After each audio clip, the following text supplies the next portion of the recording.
धर्म श्रम आश्रम, जहाँ जाने के बाद श्रम करने में आनंद आता है उसे आश्रम कहते हैं।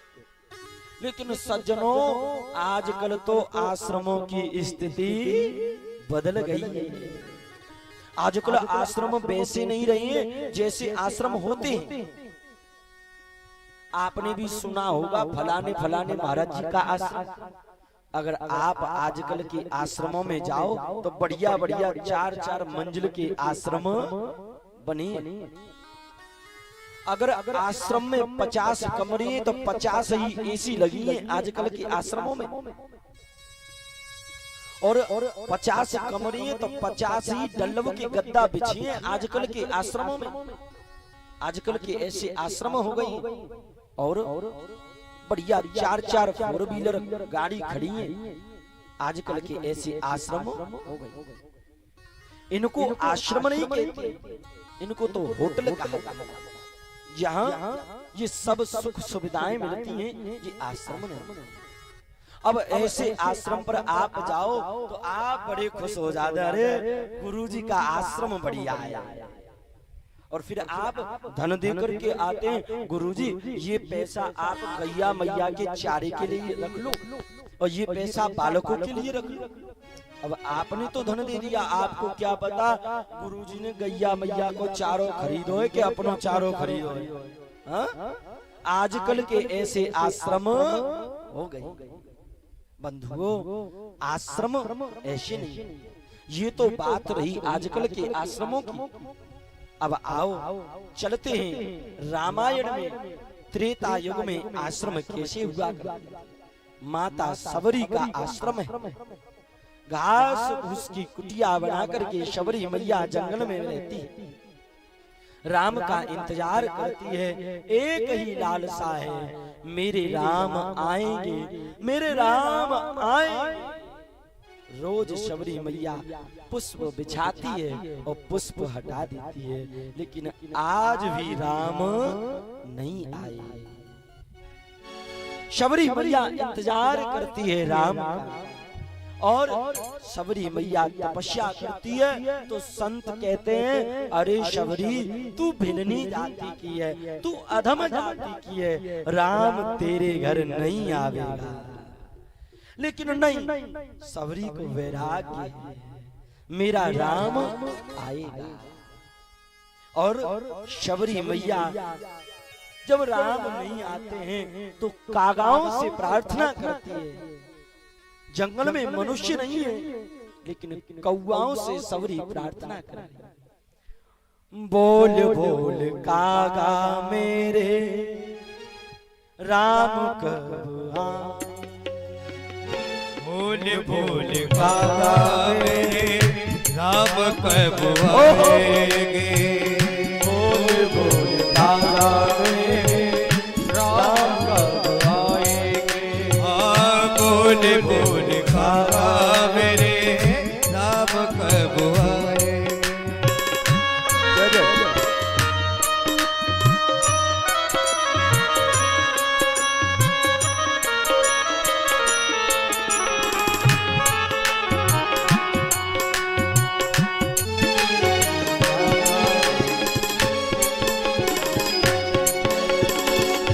बोली बोली कागा मेरे राम कब आएंगे।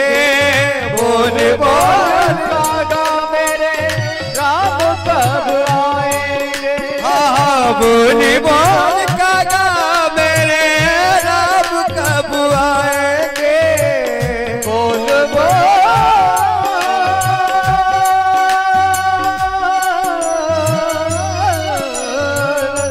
बोल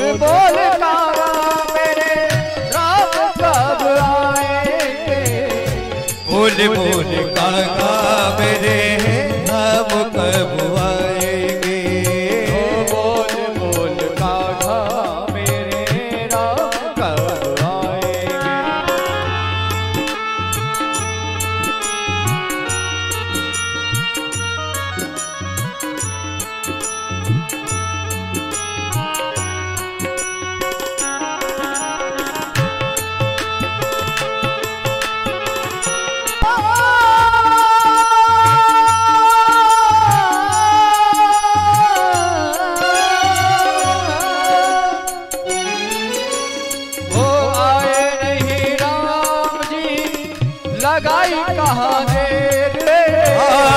ही नहीं राम जी लगाई का देर है। चुन चुन के रख दिए उनको ये बेर रे।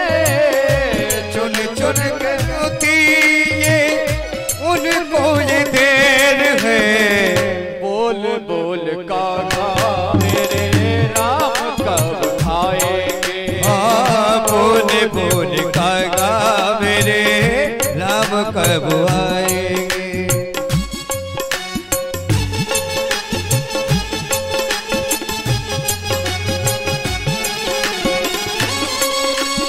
बोलिए बाकी बिहारी लाल की जय हो।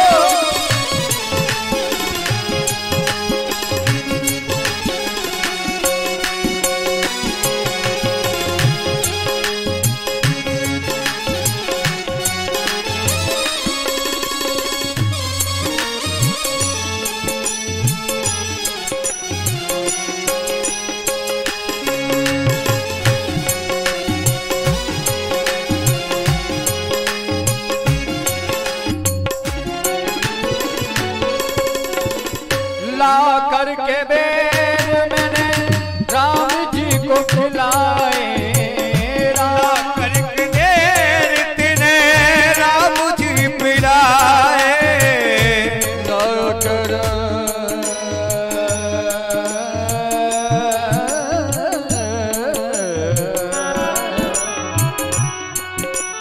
हो ला करके बेर मैंने राम जी को खिलाए। ला करके बेर मैंने राम जी खिलाए। चुन चुन के रख दिए उनको दिखाए। चुन चुन के रख दिए उनको दिखाए। खा करके मुझको लाज दिलाएंगे। खा करके मुझको अब भी मिलाएंगे। ओ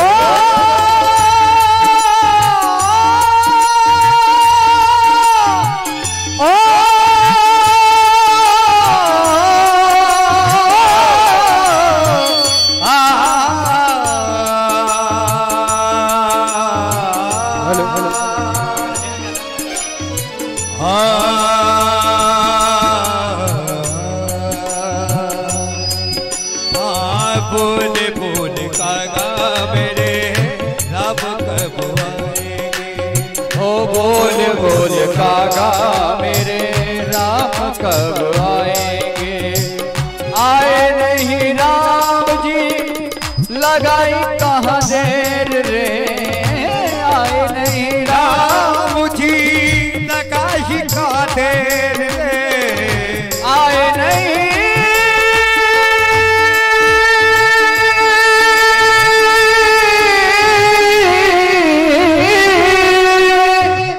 आए नहीं राम जी लगाई कहाँ देर रे। आज नहीं राम जी लगाई का देर रे। सोनी परी है मेरी ये जेल रे। सोनी परी है ये मेरी ये सेज रे। बोल बोल कागा मेरे राम कब आएंगे। बोल बोल कागा मेरे राम कब आएंगे। ओ बोल बोल कागा मेरे राम कब आएंगे। बोल बोल कागा मेरे राम कब आएंगे। ओ बोल राम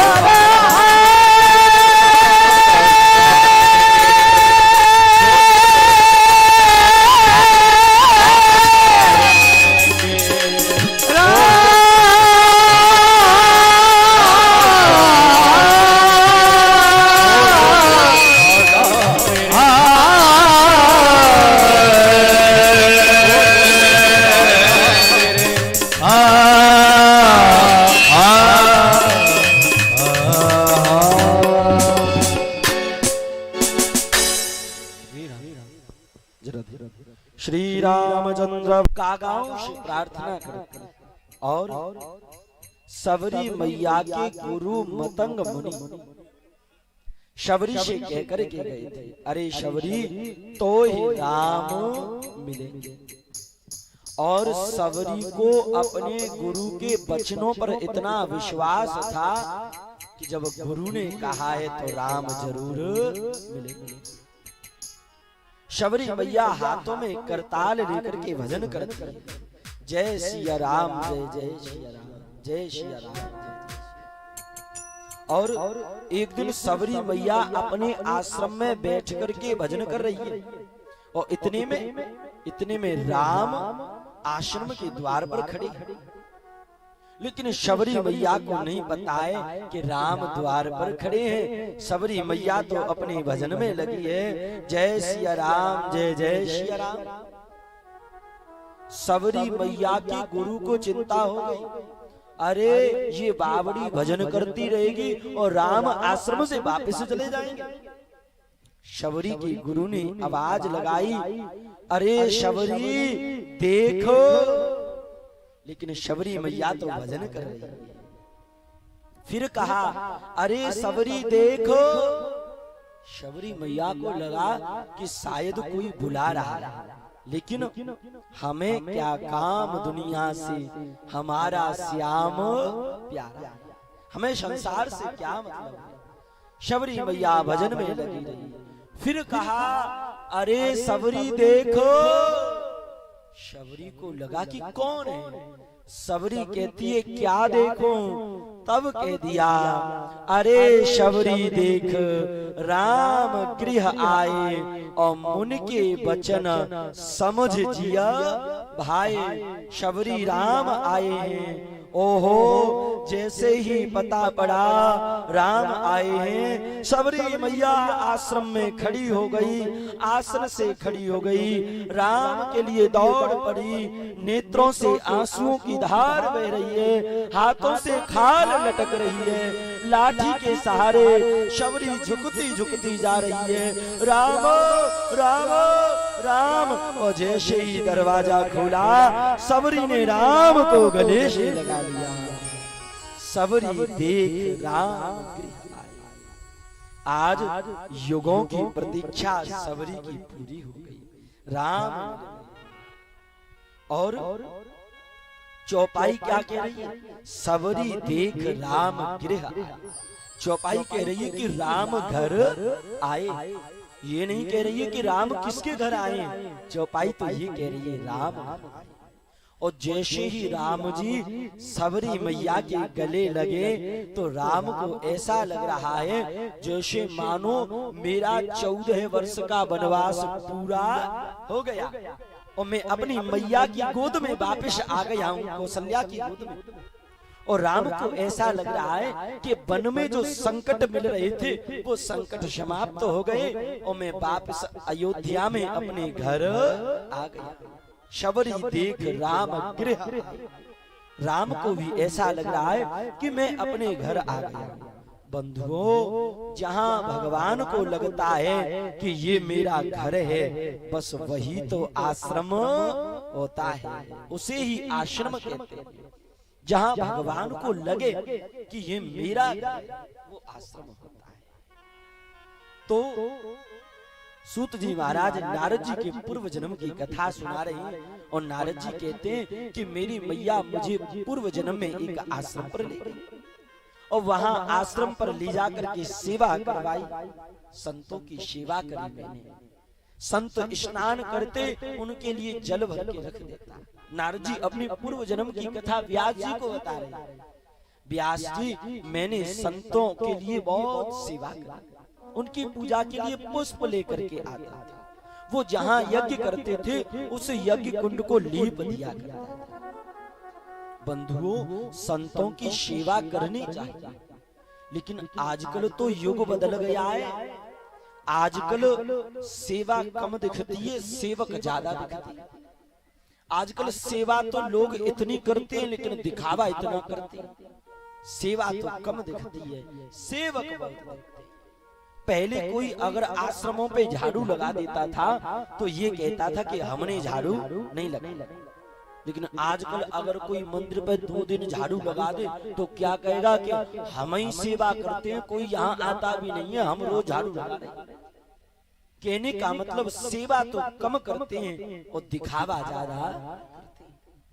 नारद जी महाराज ने संतों की सेवा करी और धीरे धीरे समय व्यतीत हुआ।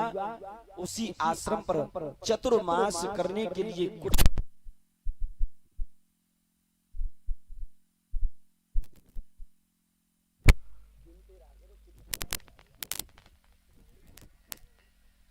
जय राधे राधा वल्लभ लाल की जय हो, राधा रमण लाल की जय हो, खिलन विहारी श्रृंगार जय हो, जय श्री राधे। तो नारद जी महाराज कहते हैं, व्यास जी पूर्व जन्म में मैंने संतों की सेवा करी आश्रम पर रहकर, और बिनु सतसंग विवेक न होई, राम कृपा बिनु सुलभ न। जब तक जीवन में संत नहीं आवेगा तब तक भगवंत मिलने वाले नहीं। बंधुओं, संत आकर के हृदय के अंधकार को दूर कर देते हैं और भगवत प्राप्ति का मार्ग बता देते हैं। तो नारद जी कहते हैं, पूर्व जन्म में मैं जिस आश्रम पर रहता था वहां बाहर से 4 संत आए चतुर्मास करने के लिए। चतुर्मास क्या होता है? संतों की आदत होती है 4 महीने अलग अलग जगह पर जाकर के तपस्या करना, चतुर्मास कहलाता है। तो उस आश्रम पर संत आए और वो संत मेरे गुरु बन गए। नारद जी कहते हैं, मैं उनका शिष्य बन गया, संतों की सेवा करने लगा।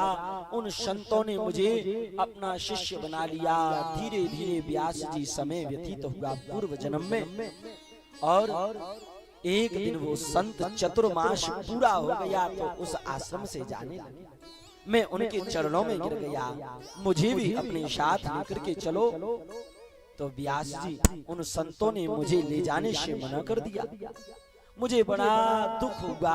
मैंने कहा, अगर मुझे नहीं ले जाओगे तो अपने प्राण त्याग दो। संतों ने कहा, अच्छा कोई बात नहीं बालक, तुम हमारे साथ चलना।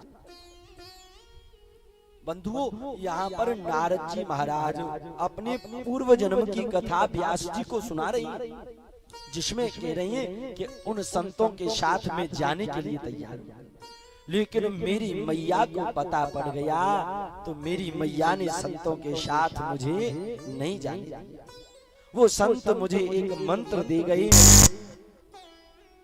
ओम नमो भगवते वासुदेवाय। जब मुझे पूर्व जन्म में ये मंत्र प्राप्त हुआ तो मैं इस मंत्र का अखंड जाप करने लगा। और एक दिन मेरी मैया एकदा निर्गतां गेहार तो हंतिम निशिमापतिः शरवोपदशदः स्पृष्टः कृपयः कारणनेदितः। एक बार मेरी मैया पूर्व जन्म में गाय का दूध दोहने के लिए गई तो सर्प के डसने से मृत्यु हो गई। व्यास जी पूर्व जन्म में मैं उस मैया का पुत्र था। मैया के जाने के बाद मैं रोने लगा और फिर मैया का त्रयोदशी संस्कार कर दिया। बाद में मैंने अखंड तपस्या करी। ओम नमो भगवते वासुदेवाय, ओम नमो भगवते वासुदेवाय। जब मैंने ऐसी तपस्या करी आकाशवाणी हो गई, अरे बालक इस जन्म में तो नहीं, लेकिन अगले जन्म में तुम्हें स्वयं भगवान नारायण के दर्शन होंगे और आप ही देव ऋषि नारद बन करके आओ। नारद जी कहते हैं, व्यास जी उन संतों की कृपा से, उनके मंत्र की कृपा से जब मैं देव ऋषि नारद बन सकता हूँ। इमाम बीड़ाम देवदत्ताम, ये जो बीड़ा देख रही हो ये देवताओं ने दी। उन संतों की कृपा से अगर मैं देव ऋषि नारद बन सकता हूँ तो क्या संतों की कृपा से आप भागवत नहीं लिख सकते हो? ब्राह्मणों की कृपा से भागवत नहीं लिख सकते हो। व्यास जी का असंतोष दूर हो गया, व्यास जी का दुख दूर हो गया। और 4 श्लोक यहाँ पर नारद जी महाराज ने व्यास जी, नारद जी ने अपना हाथ व्यास जी के हृदय से छुआ दिया और 4 श्लोक व्यास जी के हृदय में आए। और फिर व्यास जी ने इन 4 श्लोकों का मंथन किया और मंथन करते करते गणेश जी को बुलाया और गणेश जी लिखते गए और व्यास जी विचार करते गए। धीरे धीरे करते करते इन 4 श्लोकों में से ही 12 स्कंद बना करके तैयार कर दिए, 335 अध्याय बना दिए और 18,000 श्लोक की भागवत कथा लिख करके तैयार कर दी। बोल भागवत भगवान की जय जय जय राधे। और जब ये भागवत कथा तैयार हो गई तो नारद जी ने कहा कि अब भागवत लिखितो दई, अब जा भागवत संसार तक पहुंचाओ। व्यास जी बोले देखो भागवत तो हमने लिख दी पर अब संसार तक इस भागवत को हम नहीं पहुंचा पाए। क्यों? अरे बूढ़े बड़े है गए, अगर गद्दी पे बैठ के कथा करेंगे बीच में खांसी आ जाएगी तो कथा सुने भी भाई कहा कहेंगे जी बाबा कथा सुनावे, वृद्धा अवस्था आ गई है। हाँ, अगर मेरा बालक सुखदेव जन्म लेते ही जंगल को नहीं जाता तो अपने बालक सुखदेव को ये भागवत सिखा देता और सुखदेव संसार तक इस भागवत को सुना देता और सबको पहुंचा देता।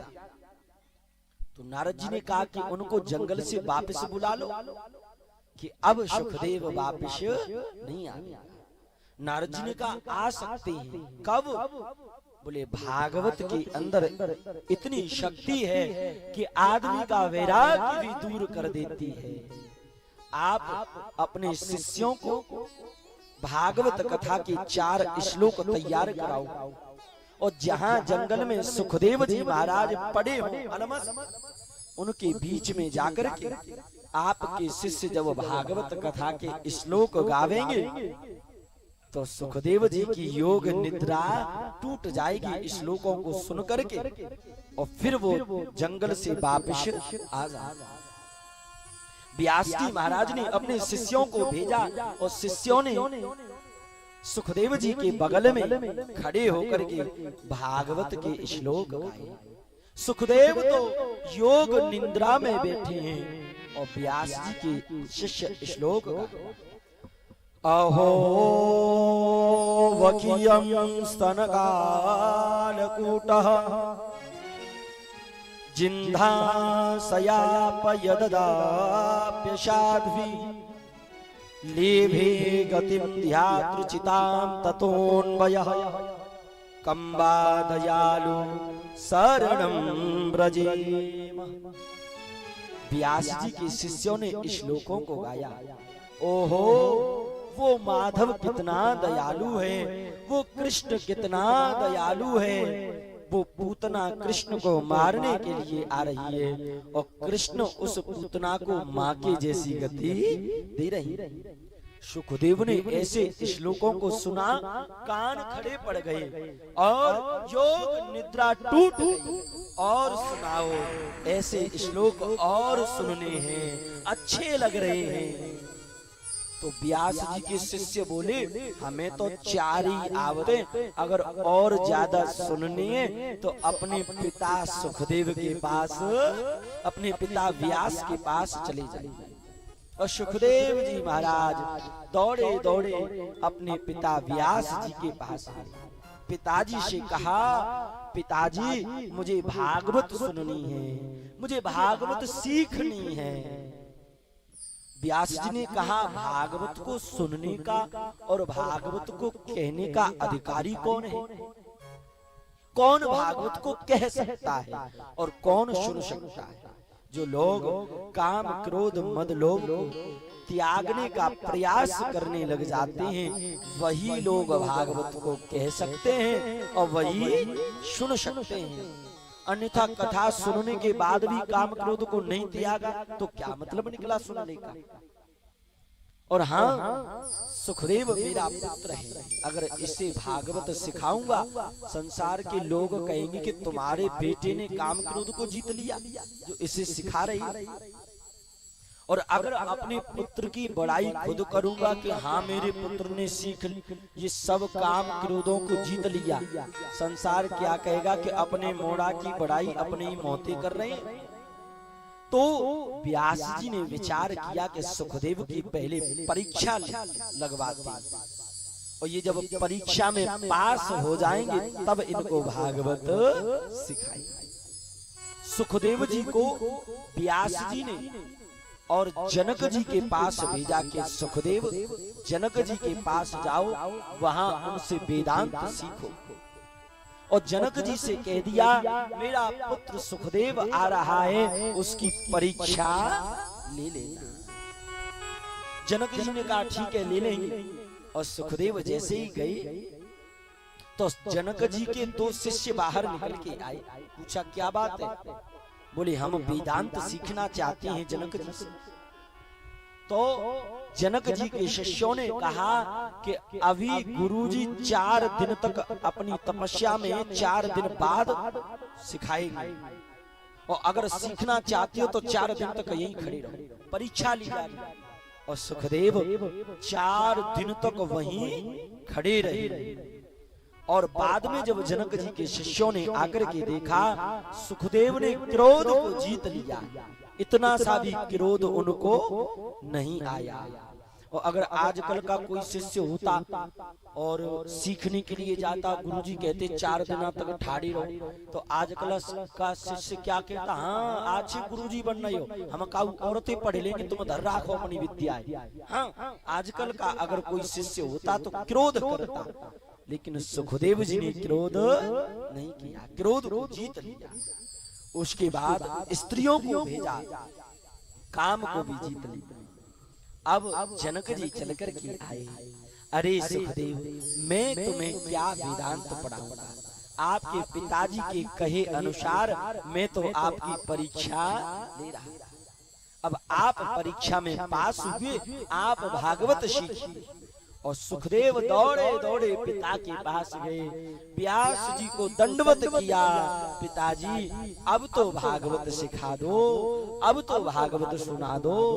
तो सूत जी महाराज 88,000 ऋषियों से कहते हैं, व्यास जी महाराज ने 18,000 श्लोकों की भागवत अपने पुत्र सुखदेव को सिखा दी। और सूत जी कहते हैं इन्हीं सुखदेव जी महाराज ने और इन्हीं 18,000 श्लोकों से और इसी भागवत से राजा परीक्षित को मात्र 7 दिन में भगवान का दर्शन करा दिया। इसी भागवत से सुखदेव ने सौनक आदि 88,000 ऋषि प्रसन्न हो गए। ओहो महाराज अब ये बताओ ये परीक्षित कौन है? तो अब सूत जी महाराज परीक्षित जी के बारे में बता रहे हैं कि ये परीक्षित कौन है। राधा वल्लभ लाल की जय हो, खिलन बिहारी सरकार की जय हो, जय जय श्री राधे श्याम। अच्छा आप कुछ क्षण के लिए जलपान कर सकते हैं, 5 मिनट का समय आप जलपान करें जरा।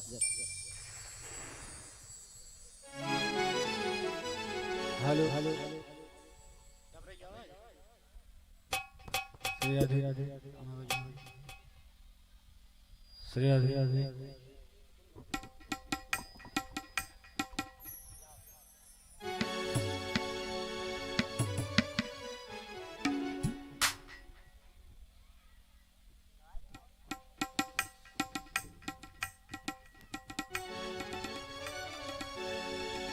हेलो हेलो हेलो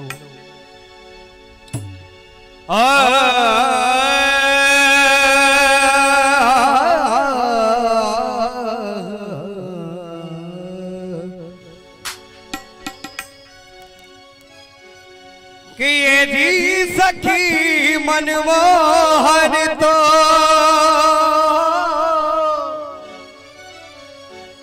और मुरली को बजा के चले गए।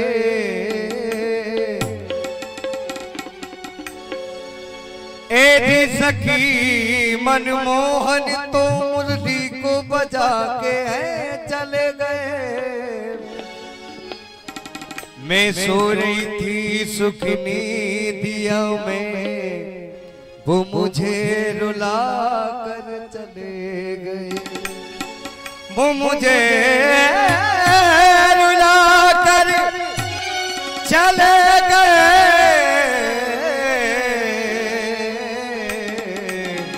वो मुझे जगा